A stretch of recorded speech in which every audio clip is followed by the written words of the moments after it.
Welcome to Godavari recipes. ఈరోజు అరటికాయ ఈగురు ఎలా చేయాలో చూద్దామండి. ముందుగా 3 అరటికాయలు తీసుకొని కట్ చేసి పక్కన పెట్టుకున్నాను. ఒక మిక్సీ గిన్నెలో కొద్దిగా కొబ్బరి ముక్కలు, 5, 6 జీడిపప్పు వేసి మెత్తగా మిక్సీ పెట్టుకున్నాను.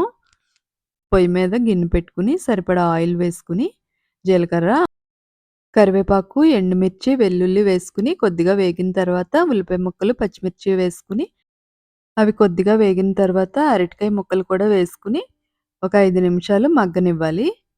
తర్వాత కొంచెం పసుపు, కొద్దిగా కారం, సరిపడా ఉప్పు వేసుకుని బాగా కలుపుకొని కొద్దిగా నీళ్లు పోసుకుని ఉడకనివ్వాలి. అరటికాయ ముక్కలు మగ్గిన తర్వాత వాటర్ అంతా ఇంకిపోయాక మనం మిక్సీ పెట్టి పక్కన పెట్టుకున్న కొబ్బరి, జీడిపప్పు పేస్ట్ వేసేసుకోవాలి. వేసుకుని ఒక్క నిమిషం హై ఫ్లేమ్ మీద ఉడకబెట్టి దించేసుకోవాలి.